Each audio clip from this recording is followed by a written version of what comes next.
Hi there, and welcome to another episode of eCom at One. Today's guest is Shelby Fowler, CEO of Fempire Media and the founder of Fempire Ads Academy. How are you doing, Shelby?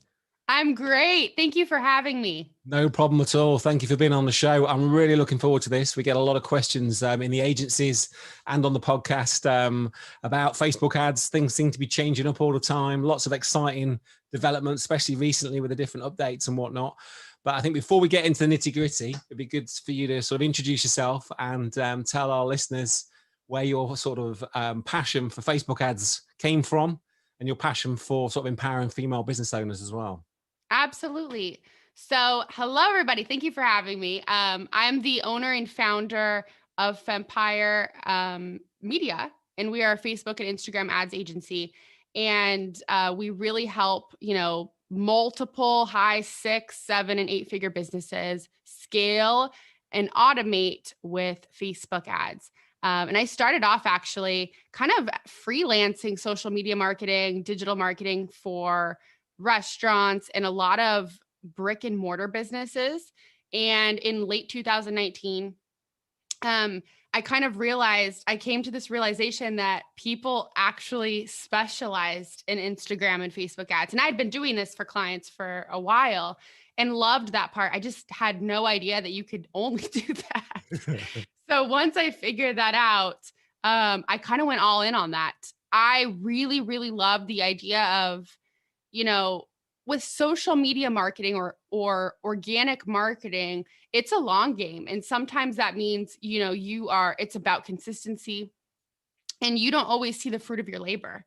And for a while, right? And with ads, we were able to really scale quickly and I was able to see the fruit of my labor. So I really enjoyed that part of it. So I kind of doubled down on that and only offered that at about like fall of 2019. And then when COVID hit, I still had several businesses that were brick and mortar. Probably about half of my businesses were online businesses. So either coaches, eCommerce, or I had those brick and mortar businesses. And we all kind of know what happened with that. I ended up losing those brick and mortar businesses because they simply couldn't stay. They couldn't open, right? Yeah. So, and really kind of trying to help them pivot to online, especially if they could, shift into the e-commerce space or something. But that's kind of how I really, double down again on online businesses, because when COVID hit, that was the world we lived in, right? So yeah, that's kind of the short version of my story. And most of your companies and most of your customers are ladies then, female entrepreneurs, female business owners? I would say right now it's probably about 80% being female business owners. Brilliant. Brilliant. So you're an e-commerce store. Most of our listeners are e-com stores. They are probably running ads, but for those that are maybe, they may be doing some big money on Google and some of the other platforms. But how would you say an e-com store should determine, or how can they determine whether they should be running Facebook ads or not?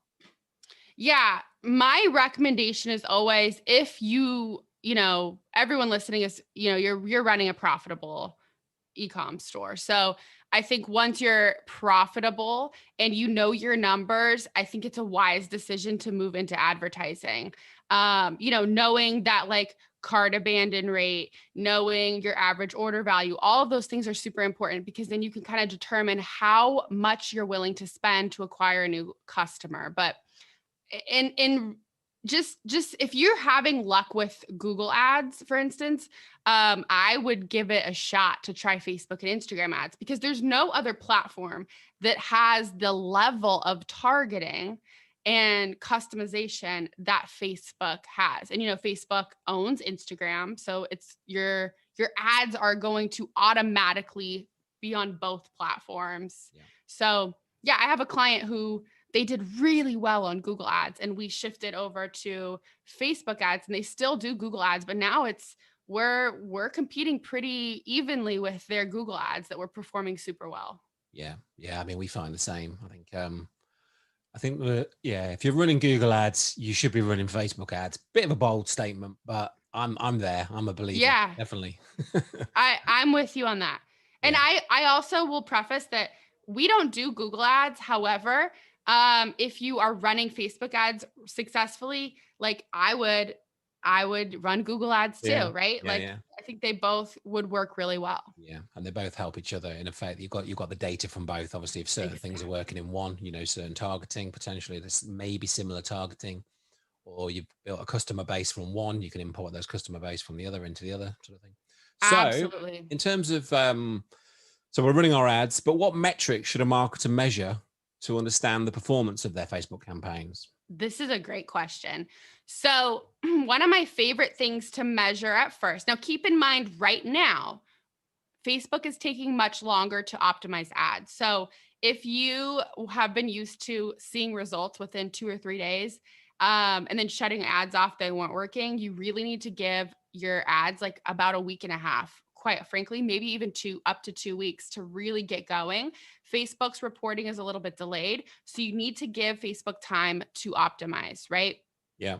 So, and remember that it takes about 50 conversions if you're running a conversion campaign for Facebook to optimize. So you need 50 sales or 50 conversions, right? Yeah. So, with that in mind, when you're starting an ad, one of my favorite things to look at is the link click-through rate. Okay. Now what this tells you is your creative good?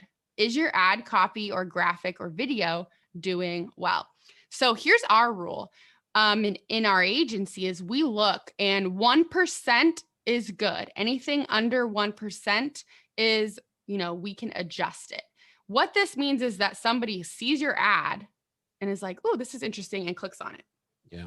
Yeah. So this tells us, is the ad doing its job, right? We want it to be at least 1%. Now, if you're over 1%, don't change anything. It's doing well. It's doing its job, right? I think a lot of times we have a tendency to like over tweak or change our ads. But if that's over 1%, like leave it alone. It's doing its thing. And then I want you to look at if you are running a conversion campaign, you need to make sure that you're spending enough money, especially at first, to get through that learning phase quickly. So if you're not spending enough money, just remember it's going to drag out that process of Facebook optimizing your ads. So try to, in many cases, maybe you have a set budget for your ads, but maybe you can push most of your ad spend up into that first 2 weeks so that you can Yeah. just get through that learning phase quickly. Yeah. Because you really want that, like, again, that link click through rate to be at least 1%. That's going to really tell you if your ad is performing well, people are clicking on it. But then here's the thing. I want you to make sure that your back end is converting, because it doesn't matter if you're getting clicks on your ads could be doing their job, but maybe your website needs to be adjusted. And I have found, quite honestly, with a lot of clients, it's usually like a very minor thing, a tweak or adjustment on their website to get those conversions up. So we Okay. want to make sure that at least 2% of the people clicking on the ad that are going to your website are buying. Yeah. Got it. So we've got to have a 1% click through on the creative. So is your Yeah. creative any good or not? Yes or no? If it's below 1%, then there's a problem with the creative potentially, and we've got to get that Yep. up. So we've got some very quick hit metrics there, that 1%. And then we're looking at getting those 50 conversions through. So the quicker you can do that, the less time you're waiting to see what's working, what isn't working. And then obviously Yep. looking at that 2% conversion ideally. I mean, that's quite high, I think, for some stores. What's you say some quick changes to the site to improve that? What are some of the Yeah. things that people can change on their stores to get a better conversion that you'd recommend? Yeah, that's a great point too, because if you're running ads to a very cold audience, it might be closer to 1%, and that's Yep. still okay. Um, you know, you're going to get a higher conversion rate, especially if they are warm. And there's definitely ways Yeah. and strategies that you can warm up an audience Yeah. before, and send them several different types of ads. And that way, Yeah. when they do hit your website, they're more likely to convert. And ultimately, it'll save you money and make you more money, right? Yeah. Some things to make sure that you're doing on the back end. One of the biggest things that I see people not doing, and you'll probably agree with me here, is the abandoned cart emails. Like the amount of businesses that do not have those is astounding because, on average, 68% of people will abandon their cart. And this is stuff, we all kind of know this, right? But not having that set up, and it is going to affect you because if you don't have emails going out to them, I can't tell you how many times I've gone to a website and I've been like, oh, let's add all this stuff to my cart. And then, I have 2 little kids. So I don't know, I get sidetracked all the time. Hey, make me a snack or whatever. I get off on track. And then I'm like, oh, I forgot that I wanted to buy those jeans or those, those dresses or whatever it was. And I get emails later and I'm like, oh yeah, that's great. And then I have maybe 10% off or something. But it's just, it's not always because I'm just like, oh, this is too much money, or it's not that I didn't want it. It's just life happens sometimes and you forget to buy it. So it is so to get a 68% increase in your Facebook ad conversion, make sure you've got abandoned cart emails. It's that simple. There's a headline there somewhere. Yeah, right. But it's true, isn't it? Yeah, I'm with you on that completely. I think it's one strategy doing X, Y, Z on Facebook, but then you've got the people there. You've got to come. What else can you do on the store with your other tool set, your other tech stack? And if you're using, everything comes with a tick box setup nowadays in terms of abandoned cart emails, just the basic abandoned cart email. I'm not suggesting you do a basic one, but just if it's not set up, get that set up. So simple. So. Okay, so we've set the ads up, but let's say they've been running a couple of months. We're a couple of months into the campaign and things aren't really working. They've gone up and then they're sort of, maybe a bit of fatigue in whatever. What sort of things should we be looking at? What are the next steps with something when we're a couple of months in, quite normal? There's been a lot of activity, maybe with a new creative and this, that, and the other, but then we're 2 months down the line, and things are just not working. What would we look at? What can we do?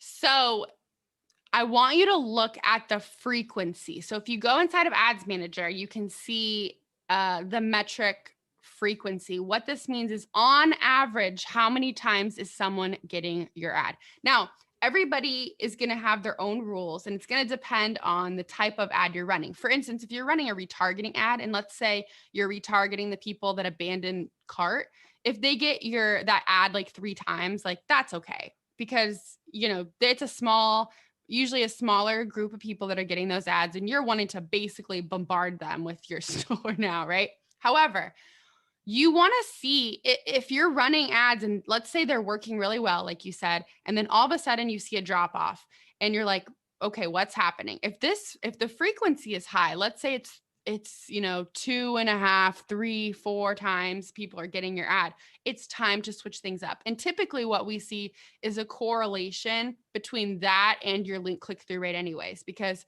they're less likely to click on the ad if they've gotten it so many times. You're really, you need to freshen things up. So what I recommend doing is there's really a few components here because you may need to switch up your audience a little bit.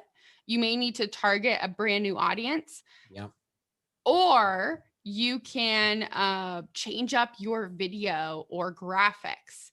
And it might require you to switch up some ad copy as well. So what we typically do is then we go back into a testing phase because we want a quick turnaround, right? So we might have the same ads that had been working statistically for us for a couple of months, and then all of a sudden they dropped off. Now let's try that with some new audiences and see if it goes back up, if we start seeing better results. And we will also run those same ads, we'll change up the video or graphic, let's say, and we'll run it to the same audiences. So now we have basically 2 different campaigns running. Does that make sense? Yeah. One that's going, And that way you can kind of see what the issue is. Is it the targeting group is just, you've kind of tapped out on that, exhausted it, or maybe it's just that you need to freshen things up. And if you've been running just graphics, try a video. Yeah. Got it. That's my biggest tip is try a video, do something completely different. And we did this with a client recently, same situation. We've been running ads for 4+ months. Ads did fantastic. And then we saw a drop off. Then we switched some creative up. And then they started going back up and then they went back down. Right. So what we did recently was we created this video and the video is awesome. And we ran that instead of graphics. And now our link click-through rate is like 3.81%. Yeah. Fantastic. And their sales are through the roof.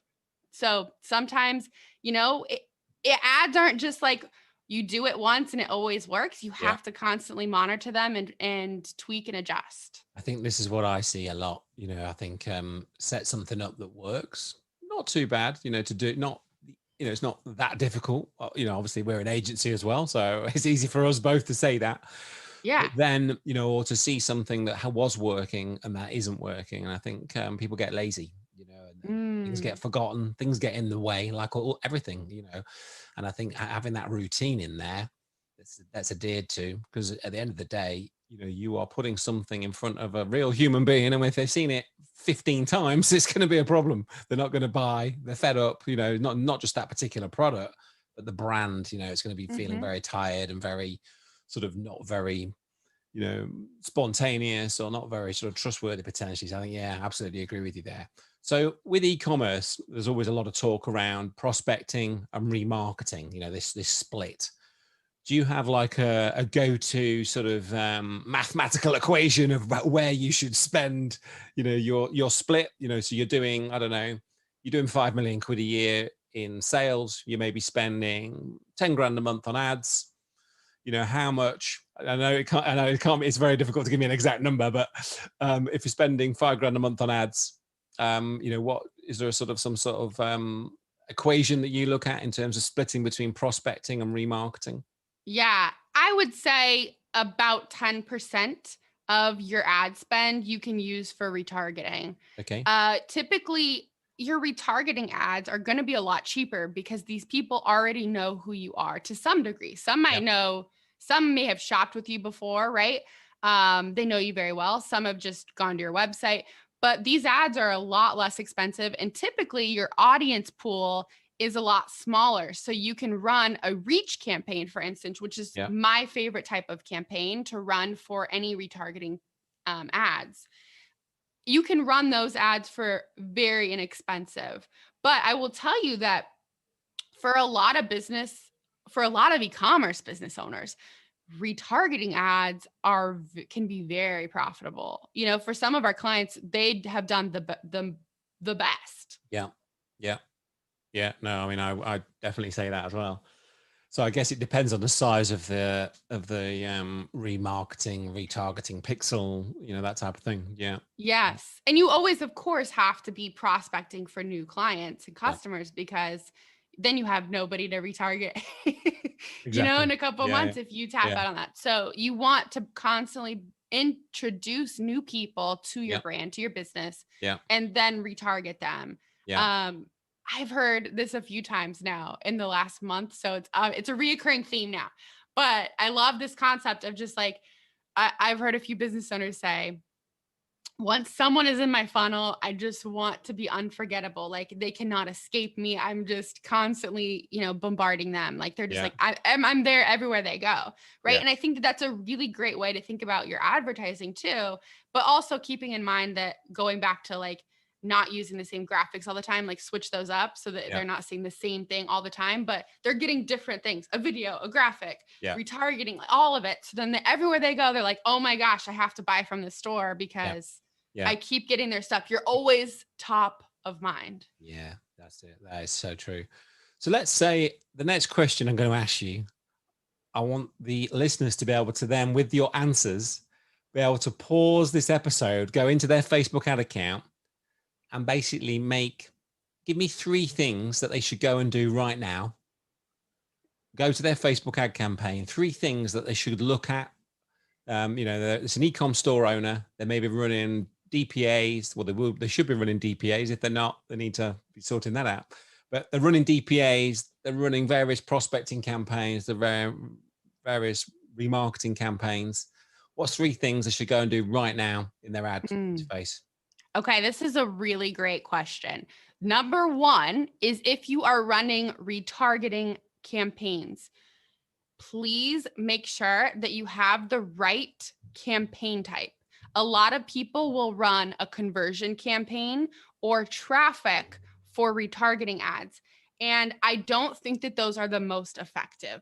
What I have tested and seen, and I know a lot of other ad agencies that specialize in Facebook and Instagram, they will tell you and agree with me, reach campaigns are the way to go. And here's why, because reach campaigns will take your pool, your audience pool, okay, and it assesses everything. Okay, we got all this. These are all these people. And it's going to reach as many of those people as possible. Instead of conversion campaigns, remember that it takes 50 conversions in order for your ad to even get out of the learning mode, right? Yeah. So it's that time where you start an ad, and typically that first like week usually is Facebook trying to figure out who likes your ad, if it's any good, right? It's called a learning mode. Yeah. If you don't reach those 50 conversions quickly, you get stuck in learning limited, which is like jail. It's like you're very limited on who's seeing your ad. So do not run conversion campaigns. I've been hired many times from larger companies. I've looked in their campaigns, and whoever was running their ads before that were running conversion campaigns for their retargeting ads. So don't reach campaigns that are conversion campaigns. What's next then? That's the first thing they got to go and check. What's next? Yep. The next thing is make sure that you have inside of audiences. I want you to set up Instagram engagers and Facebook page engagers, okay? As two different audiences. So you're going to create a custom audience for people who've engaged with your Instagram in the last, you can say like 180 days. If you wanted to make it a shorter amount of time, 30 days, whatever. However, I usually do about 180 days. Yeah. Do that for both Facebook and Instagram, because when you're running retargeting ads, just kind of following up on that tip, I would include people who also have engaged with Instagram and Facebook.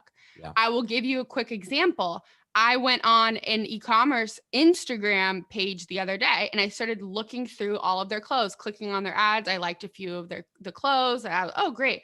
And guess what I got about 10 minutes later? I got ads on Facebook.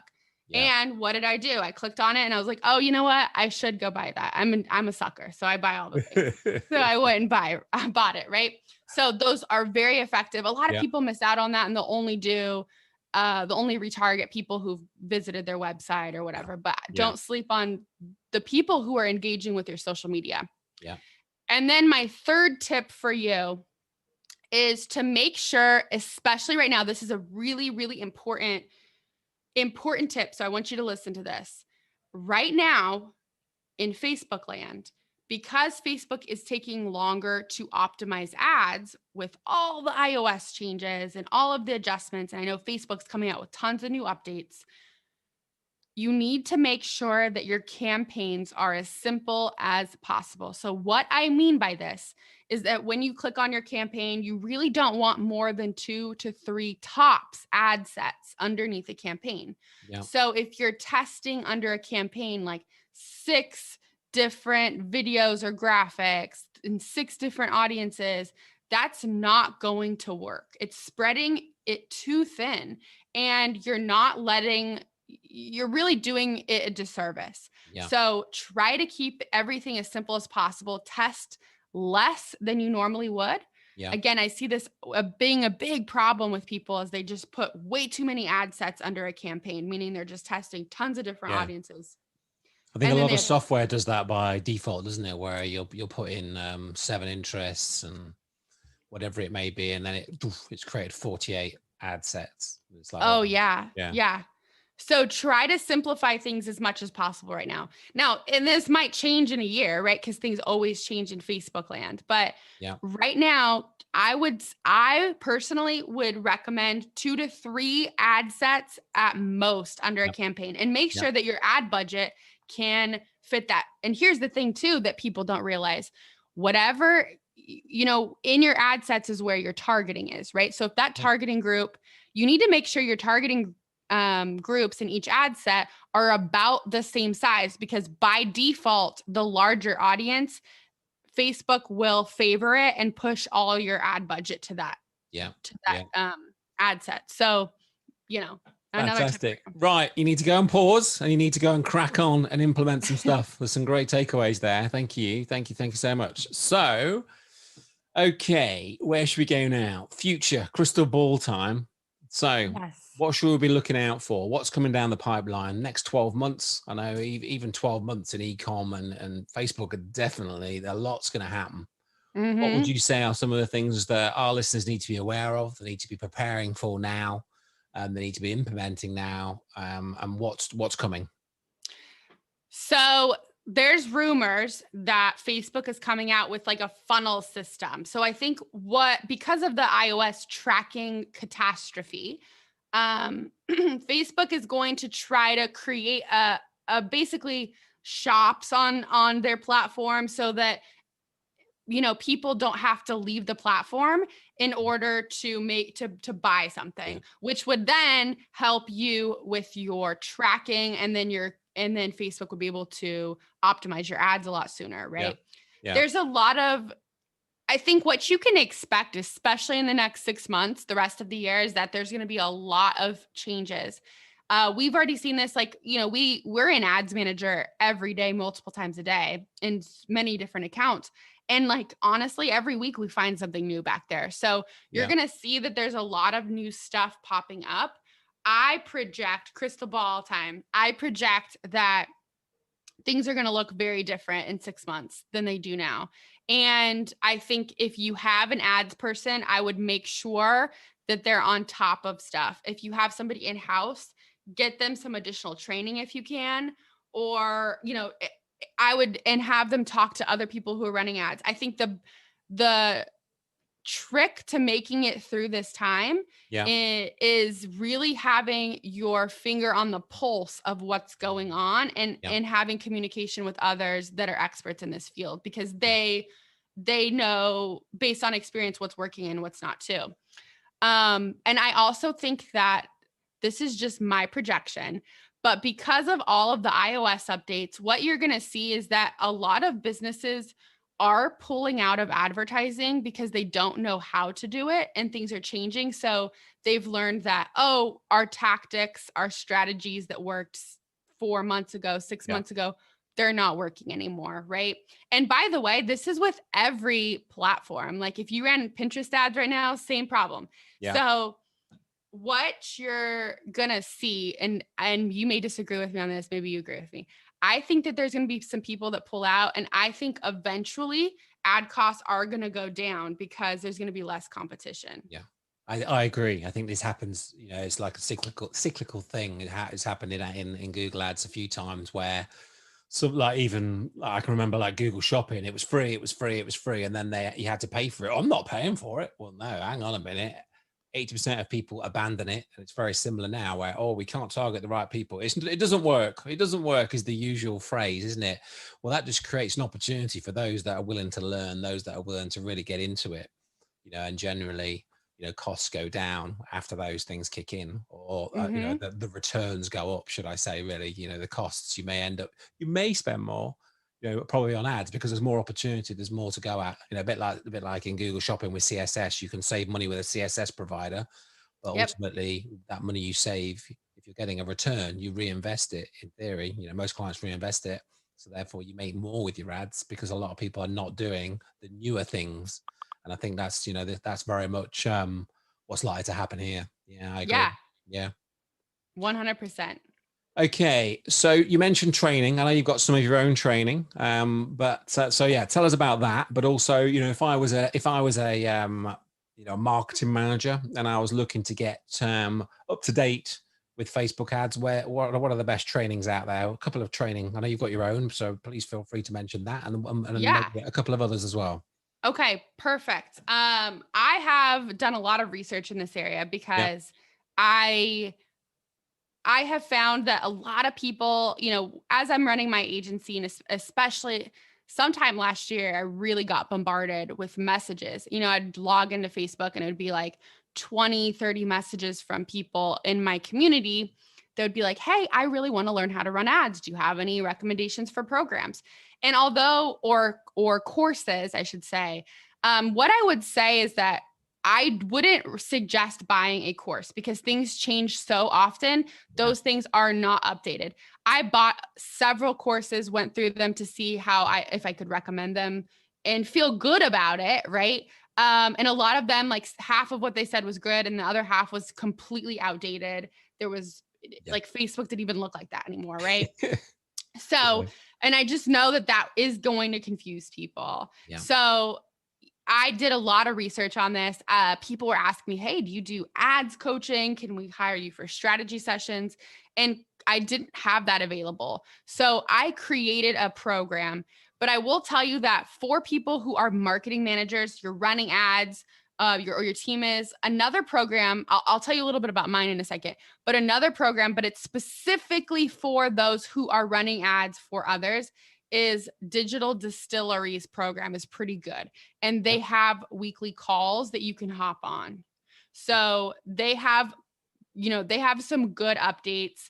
They're active in there. Their training in the back end is a little outdated, but again, you have access to other ad experts and live calls. So I think that makes up for some of that. Yeah. So, access to me is the most important thing because you can go through a course, watch a few videos, but not having a way to ask someone questions or say, hey, here's our issue. This is what's happening. Our ads have been working really well for 3 months. And then all of a sudden in the last 2 weeks, it just dropped off. What's going on? Yeah. If you don't have access to somebody to ask those questions to, I just don't think that that's very valuable. So, So I would recommend that program for sure. For those of you who, want even more kind of training or access, I do have a program for that. It's a 12-month program and you get 3 calls a week. We have a copywriter on Fridays. That was a big, I think, need in the market was that, copywriting, right? And especially for, you have your checkout pages, the copy on that matters, right? Your ad copy matters, your website copy matters. And having someone look at that who does it for a living for high level entrepreneurs, like that's invaluable, right? And you're not having to pay extra to get a copywriter in to look at stuff or to rewrite things with you. So we have access to that on Fridays. We have support calls, office hours. You have an ads coach inside who runs ads for a living that you have access to weekly, and you have a one-on-one with them, plus all the access to our like ad templates, in all of our training. So fantastic. So obviously a couple of options there, but I think a lot of the listeners are probably running ads to a degree, most of them, I would say. Obviously hard to say, but I think, the scale of a lot of our listeners, I think a lot of them will be running ads. And then maybe at that point where they're thinking, you know what, we need to look at outsourcing this. We're doing it ourselves, but let's look at an agency or look at an outsourcer. What sort of things should they be considering? What's the sort of things I should be looking at when choosing an agency, when choosing to outsource, maybe taking it out of the in-house team or from the owner quite often, or the marketing manager, taking it away from them and looking to work with an agency? What sort of things should they be looking for, do you think? Yeah, that's a great question.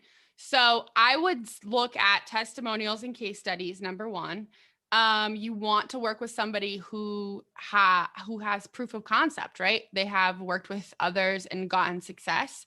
A good question I tell people to ask when they are on their consult with this ad agency is, what other businesses like ours have you worked with and what has been their results?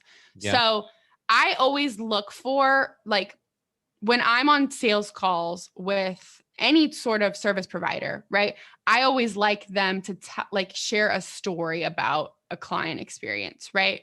Or if they can relate, my situation to another client's, like that always gives me a lot of confidence that they know what they're talking about. Yeah, there's nothing better than a proper case study, is there? But they're from a similar business, similar person in a similar situation. Yeah. And I think the thing here is that there's so many different types of ads and niches that you can go into. So make sure that you're hiring somebody who specializes in your type of business, because there's people, I have a friend who owns an agency that specializes in lead gen for real estate agents. Now, she probably wouldn't, she wouldn't be able to run your ads. Yeah. But she would be able to run her types of ads a lot better than I would, because I don't have a lot of experience in that. Yeah. So make sure that you pick somebody who specializes in what you do and has some history. And I guess here's my last tip for that, is because this is the pain point I hear the most when people get on the call with me. They say, hey, we have worked with other agencies in the past. The number one thing is communication. They feel like their other ad agencies didn't communicate well with them. Yeah. They didn't really know what was going on. Yeah. And they wish they were a little bit more involved or kind of had an idea of what was happening. It took a long time to get a response. And so I would make sure that they have a system or process in place that you are able to, you can communicate with them more quickly. I think, it sounds so obvious, but I think the amount of conversations we have with e-com store owners where they basically might get a report once a month and not even a phone call, let alone an hour or two on a Zoom or whatever it may be, an actual visit back in the day when we did those, or it's just an automated report from some reporting tool, which is ridiculous in this day and age. If you're building and scaling an ad, campaign ads for a business, it's a huge part of the business. You've really got to understand that business, haven't you? So if you're not spending time with the client or the prospect, if in effect, either way, it's very difficult to make that campaign successful. Well, thanks, Shelby. It's been a pleasure. I always like to end every episode with a book recommendation. Ooh, I have so many. Okay. You can have one.